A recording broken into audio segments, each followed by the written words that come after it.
Welcome to this episode of The Unnoticed Entrepreneur with me, Jim James. And today we're going all the way to Seattle, Washington to talk to Dan Cumberland. Dan, welcome to the show. Thank you so much. So fun to be here. I love this show. Love what you're creating. It's such an amazing resource. Thank you for inviting me to be a part of it. Dan, well, I'm flattered because you're creating an amazing resource, and we're going to talk about how you're creating Video Snap, which is a very useful tool for anyone who's creating content and that wants to make it into short form shareable content. But we're also going to talk about your journey as an entrepreneur and how you're getting this business off the ground and how you're getting Video Snap noticed so that people around the world can repurpose their content more easily. So Dan, why don't you start off? Tell us, what's Video Snap? What's been the journey to creating Video Snap first? Love it. Yes. Thank you. Well, Video Snap is a tool for repurposing long form speech based content. So you could think of like a talk, a podcast interview, a webinar, or something like that into short form, viral ready video. We do that with a few steps that I could describe. But one of the core features is that you take someone talking to the screen typically, and the final product of that is a short clip of that really the gold moments, those really aha moments where the person will be talking and then it'll clip to AI sourced B-roll footage that brings to life the topics that are being sourced or topics that are being talked about. So whatever the theme is, the words that are being spoken, they'll be on screen in front of the person, and then it'll clip to other footage that brings to life that topic. So it makes a really fun, engaging short form video that's ready to go on TikTok, YouTube Shorts, all the places where the algorithms can get it in front of more viewers. And really this came from my own, as a scratch your own itch product. I have a podcast and I always struggled with discoverability. Podcast discoverability is challenging. There aren't great search engines for podcasts. So you have to get your show to where people can find it and where people hang out, and that's on social. So that's really where I started, is how do I go about getting this long form piece of content that doesn't do well if I just put a podcast into social? No one's going to click on it. No one's going to engage with it. So you want to get it in the format that works for the algorithms. That it's really about, that engagement. It's really about creating something that's fun to watch. That dopamine rush that people get, that the algorithms favor to try to get you hooked. Try to play into that in a way that then gets people knowing who you are, knowing what your show is about, and building that relationship with them. That sounds really useful, because currently, if you have long form content like a podcast, you have to create maybe an audiogram, for example, which is just, the waveform, or you're trying to find ways to maybe have an interesting picture. But you're talking about actually having B-roll, which presumably is royalty free and no infringement of copyright, presumably, Dan. Yeah, and it's exactly. So it's an alternative to the audiogram approach. And in my opinion, makes a more engaging piece than just an audio. Audiograms are great, but if you want something that has more life to it, and that would do better on, again, something like TikTok, an audiogram's not going to do well on TikTok, but something like this could. Dan, and just a quick clarification, would I choose the segment that I want, or does it auto choose? Yes, great question. So the way the process works is you'll upload your long form piece. It transcribes the whole piece, and then you can go through the text and find that section. So you have to choose it, but you just go in and you'll highlight the text. So it might be a paragraph. It should be short. YouTube Shorts is a max of 1 minute. Often the pieces that do best are 10, 15 seconds. So then you just select that text, hit a button, it extracts that text, breaks it into these moments, and then puts that B-roll behind it with the text on the screen in front of it. Wow, I can really see that solving, for example, my own TikTok issues, or frankly, LinkedIn issues, right? Because otherwise the ROI on that short form content isn't great enough to spend the time to go and research and pay someone to do post-production on it, right? 100%. That's exactly right. And we were using Descript and other tools to edit the show. And then I had a content person, and she would be going through the content, finding like those best moments. And then she would be going back and forth with our editors, find the piece, extract the piece, then edit it. And it's just so many moving parts, with so many people, so many tools. So we've streamlined that whole process. So now that one person, my content person, you can do the whole process yourself. Yeah, Dan, that's fantastic. And I'm sure there'll be some integrations that I'd love to try later on. For example, I'm a big user of Descript already, but yes, I don't want to bog people down, because not everybody may be quite as nerdy as I am. I love this tech. But Dan, this is a show about entrepreneurs to get noticed without a budget. And I'd love to hear the genesis, because you have a business which is about the meaning movement. And you're a photographer by background, and yet you are, I think, on your third venture in tech. Yes. So can you just tell, how are you accomplishing getting noticed in what is actually a different role to your core skill set?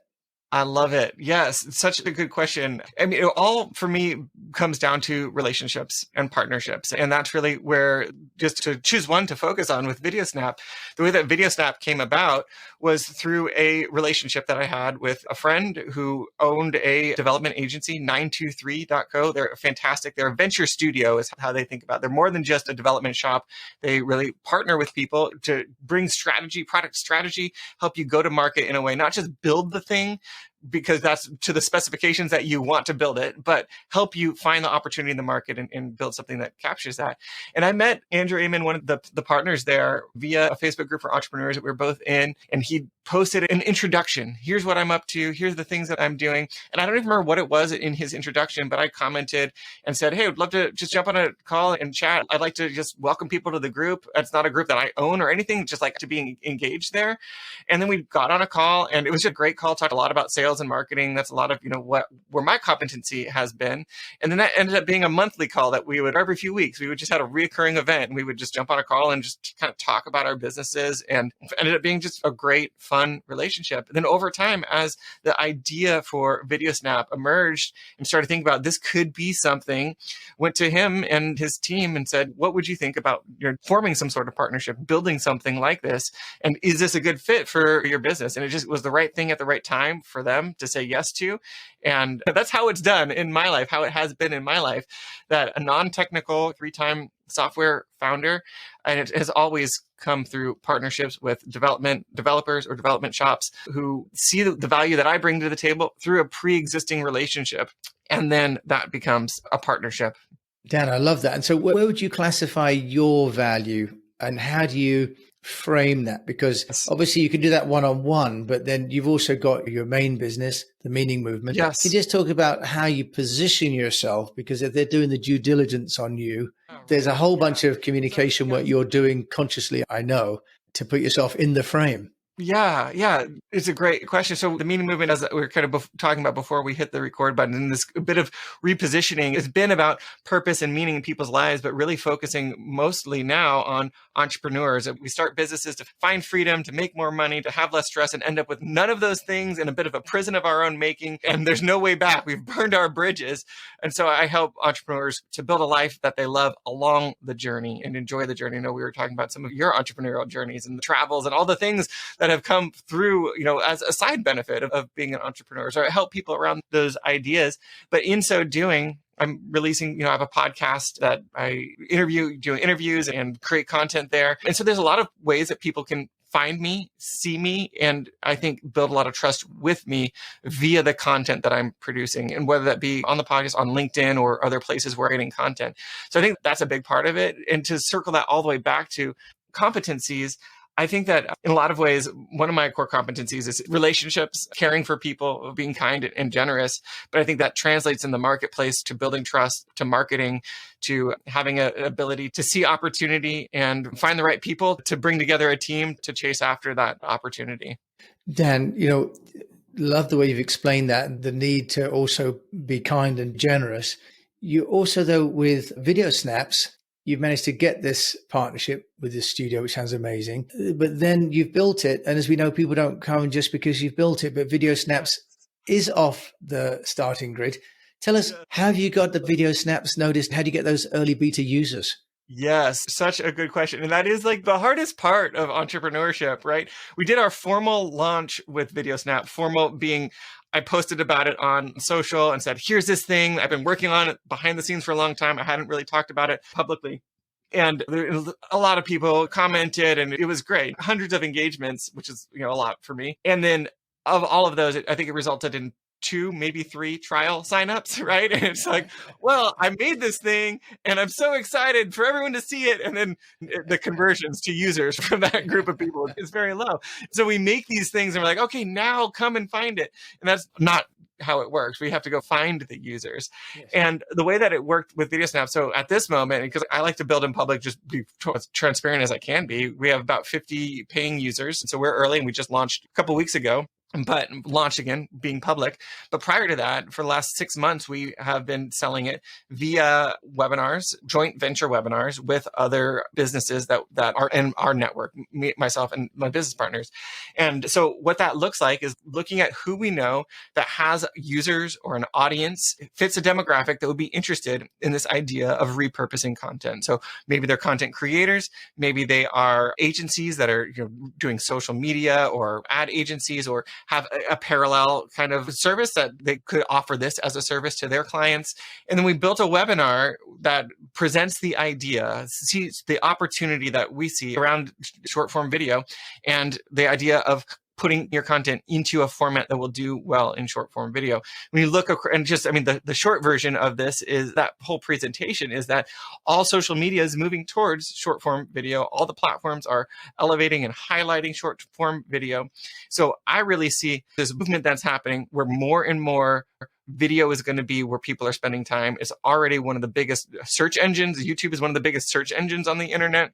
So to get your content where people are searching, eyeballs are already spending time, is the tool, the way, the path towards, building your following, building your podcast. Or if you're an agency, there's a ton of opportunity to do that for other people that are trying to build their brand, build their podcast, or whatever it might be. So go into more depth of like how people are doing that. This is what I do in that webinar presentation, and then give people an opportunity to join. We sell that on an annual basis. So one of the things that we did with that first group is to get them onto an annual plan. That's the only plan that we sold on those webinars, to get a little more revenue from them, also to get them bought into the journey that we're taking on, that going down with the development of the tool. And then on top of that software subscription, I did 3 days of training with these folks about how to think about repurposing, how to approach a long form piece of content and think about like, what are the pieces of this that are going to do best as you go about repurposing them, all the way from that to, if you're an agency, here's some ways that you can approach clients to sell this as a service and those types of things. So really kind of creating this whole package, and some of it is creating more of an offer. It's not just like, okay, here's an opportunity, here's a software, but here's an offer that's compelling, that takes you, not just solves that problem that the software solves, but gives you the tools that you need to implement it either in your own business or as a service for others. Dan, a really comprehensive approach. And it sounds like you've got a lot of education as well to get people across the chasm and hold their hand on not just identifying the need and then how to solve it with people, as opposed to like, there it is, try it for X dollars a month. It sounds like you've really had to shepherd people along. Yeah, especially early on, right? Because we take for granted how complicated software is, and how complicated like a free trial. We talk about a free trial funnel, like all the moving pieces. So, someone joins, how does that work? What is that user experience? Do they have to put a credit card down? What happens after that trial ends? What are the tools that software company is going to be using to help someone make that transition from not paying to actually paying? All of those things, there are a lot of variables that you can't just say, okay, jump on my free trial and then assume that's going to work. The free trials of software that are successful have been tested and often have a lot of venture funding behind them to work out all those kinks. And so one of the things that we were doing early on is like, we don't have the tools, the time, and the knowledge to solve all of that yet. So we need a different way to get people involved, which is why we did the training and kind of create a package that really would hold people's hands along the way. Dan, I love that solution. And I'm imagining now you've got a core of evangelists as well, haven't you, as well, as a result of that? Yes. And honestly, I feel like that's a growth opportunity for us. How do we bring those people along? How do we connect more with them? How do we make them feel like they're a part of something, not just like, here's the software thing that I bought and, I use it every now and then. So one of the people I've spoken with talked about not having a marketing department, but only a customer care department, Dan. Well, that's a good reframe. Yeah, it's nice, right? And I noticed on your website, for example, that you already are using the HubSpot instant chat. Yes. The minute I went to the site. Do you want to just share your vision of overcoming the communications obstacle with people that are on the website and maybe having user difficulties? Because as you say, that customer journey, many places where people can step off the path, aren't there? Yes. Yeah. And some of what we're doing with the HubSpot speech bubble there, I'm in there paying attention when things come through. We have another team member who's responding. And what we're trying to do there is just find out what questions people are asking so that then we can improve either the website messaging, maybe the software itself? What are the changes? I mean, I have a very robust roadmap. I kind of think of it as my wish list of all the things that I want to change, but the software is great as it is, and it will be so much better a year from now. But we're not going to build those things till we know that those are the right things for our users. And that's what's really one of the people who know software, I think that this isn't new. This isn't my original thought, but to take an iterative approach that you make something, you find out how people are using it, where their obstacles are. And that speech bubble I view it as a tool to keep that conversation open so that when people are saying, how do I do this? Does your tool do that? How can I go about doing all these questions then are data for us to then think about, okay, here's how we can make it easier and better for them. Dan, are you currently doing anything with media relations? Because I'm interested that you're really working from the inside out, which is counterintuitive. When companies get a lot of funding, they go big media relations first and maybe get a tidal wave of people that become slightly disaffected. Yes. But it sounds like you're really building from the inside out. So I'm interested, Are you doing media relations as well? Yeah, we're not doing much outside of this, right? We're doing it right now because of your media. You're a piece of my media world. And so it is very much self-funded. We haven't taken any venture funding or, friends and family money, though. That's something that's on the table. Like, we do feel like there's a ton of opportunity here and we want to move fast and capture some market. And so how do we go about doing that? Thus far, it has been, kind of just myself and the team trying to spread the word. I'm getting on podcasts like this to share my experience, my own journey, hopefully bring as much value as I can to listeners and also just raise awareness for people like yourself and benefit from something like this. But I think as well, from a communications perspective, Dan, I really admire your approach because you're taking, as you say, an incremental approach to software development, but also from the community and users' perspective, helping people to get across the sort of using new tools challenge. It sounds like you're doing that really patiently and in a really considered way, which is really impressive. Yeah, thank you. I feel like that's how I try to do life as much as I can, is add value and help people as generously as possible. Well, Dan, my final question is going to be this. If you like, secret one tip you'd like to give to my fellow unnoticed entrepreneurs from a communications perspective, ideally, what would you say is the secret to getting noticed? For me, I think it comes back to just being generous and helpful. I mean, that might sound very broad, but to put that into the context of your customers, of your peers, I would say even potential collaborators, but all the people that you're interacting with in your life. And, I believe that all the good things that I've been able to accomplish as an entrepreneur have come through other people, have come through whether partnership in some way, collaboration in some way. And that only comes about by being generous and kind in how I am in the world. And so just to kind of put that into terms for listeners, that is not just about you selling your thing and promoting your things. Nobody wants that. Everyone, when they're engaging with anything, whether it be your website or with you at a party or an event, they don't want to hear about you. They want to hear about themselves and how you can help them, how you can add value to their lives. So when they land on their website, if they're only hearing about you, you're missing the point there. And the same with your software, same with how your presence in their lives. So that's the takeaway that I would offer folks. Dan, you've been very generous with your time and your insights. So Dan Cumberland, a multifaceted entrepreneur, thank you so much for joining me. And if you want to find out about you or Video Snaps, where can they do that? I love that. Thank you so much for having me. You can find out VideoSnap at videosnap.io. If you'd like to connect with me as well, The Meaning Movement is my podcast, and you can just go to themeaningmovement.com and find me there. Dan, thank you so much for joining me from Seattle, and really appreciate you sharing. I personally am going to check out your software because I think it's going to really solve a problem that I'm facing with the UnNoticed Entrepreneur podcast. So thank you, Dan Cumberland, for joining me on the UnNoticed Entrepreneur Show today. Thank you, Jim. It's been such a pleasure to be here. Thank you, my fellow UnNoticed entrepreneurs, for joining Dan Cumberland and myself. If you like the show, do please review it, but most of all, share it with somebody that you think might find this inside of use. And thank you once again for listening to this episode of The UnNoticed Entrepreneur.